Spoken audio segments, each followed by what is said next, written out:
Коопсуз жайкы жана кышкы эс алуунун эрежелери. Жайкысын балдар көпчүлүк убактыларын таза абада өткөрүшөт. Айрым учурларда активдүү эс алуунун да кооптуу жактары болот. Алардын алдын алуу менен гана эстен кеткис эс алууну баштан өткөрө аласыз. Эгер көлгө же сууга түшкөнү барсаңыз, буларды эстен чыгарбаңыз. Сууга коргоочу жилет кийип алып, жана чоңдордун көзөмөлүндө гана түшүңүз. Оюндар суунун үстүндө гана ойнолушу керек.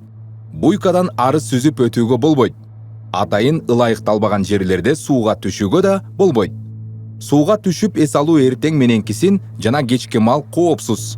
Себеби бул маалда күн өтө ачуу тийбейт. Ошондой болсо да, күнгө күйүп калбаш үчүн териге күндөн коргоочу кремден шыбанып алуу керек.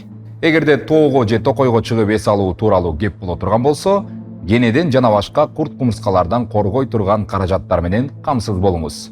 Ошондой эле денеңизди толук жапкан, бирок аба өткөргөн кийим, бутка да жабык бут кийим кийиңиз. Шымыңыздын бак элегин байпакка киргизип, футболканы шымга шымдап алыңыз. Эгер аарыны көрө калып, андан коргоном деп, колуңузду ары бери булгалабасаңыз, алар сизге коркунуч жаратпайт. Жайында талаада эс алганда коркунуч жаратуучу дагы бир нерсе бул белгисиз коз карындар менен жер жемиштер. Ден соолугуңузду тобокелге салып, аларды жебеңиз, уулуу болуп калышы мүмкүн. Жайдын аптабында тамак ашка уулануулар көп болот. Тез бузулуучу азык-түлүктү пикникке алганга болбостугун, ал эми жашылча жемиштерди жакшылап жууган соң гана жеш керек экендигин эсиңизден чыгарбаңыз. Жайдын мээ кайнаткан аптабында ар дайым жаныңызга бөтөлкөгө суу алып жүрүңүз. Организмдин суусуз калуусуна жол бербеңиз. Ролик, самокат, скейтборд же велосипед тепкенде коргоочу экипировканы колдонбой койбоңуз. Жыгылганда жаракат алуудан сактайт. Машина жүрчү жолго чыгып кетпей, коопсуз жерде гана тебүү керек. Кышкысын шаар сыртына же тоого чыгаарда үшүккө алдырбаш үчүн жылуу кийүүнү керек. Манжаларды сууктан коргоп, сөзсүз колгап кийүү зарыл. Лыжа, сноуборд же чана тепкени тоого чыгууну чечсеңиз, коопсуз тебүүнүн эрежелери менен тааныш болуңуз керек. Ватрушка менен чананын ичинен чананы тандаңыз. Анткени аны башкаруу жеңил. Биринин аркасына бири чиркешип, паровоз болуп тебүү кооптуу.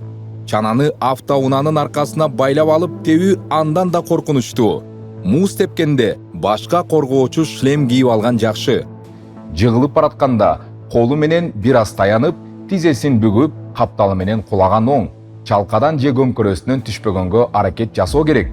Муз тебүүчү жерде тоскоолдуктар жана трамплин болбошу керек. Трасса ачык, чукул бурулуштары жок, алды көзгө даана көрүнгүдөй болушу шарт. Мисалы, алдыда бактарак адамдар, таштар болбошу керек.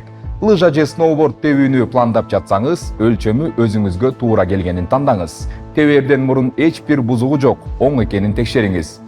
Эгерде жаңыдан гана тебе баштаган үйрөнчүк болсоңуз, аркан асма жолун колдонбой эле туруңуз. Үйрөнчүктөр үчүн ылайыктуу трассаны таап алып, алгач ошол жерден күчүңүздү сынаңыз. Башка лыжачылар жана сноубордчулардан ooлагыраак аралыкты сактап тебиңиз. Кары тапталган трасса менен гана тебиңиз. Күрткөгө кирип кетпеңиз. Тоодон түшүп келе жатып, анын этегине токтоп калбаңыз. Андан көрө четке чыгып кетиңиз. Коньки тууралуу айта турган болсок, аны атайын ылайыкталган жерлерде тебүүгө болот. Бети муз болуп тоңуп калган көлмөлөрдө эч убакта коньки теппеңиз. Анткени муздун калыңдыгы канчалык экенин билбейсиз. Эгерде жайкы жана кышкы эс алуунун ушул эң жөнөкөй, бирок ошол эле убакта өтө маанилүү эрежелерин сактасаңыз, эс алууңуз коопсуз жана ойдогудай өтөт.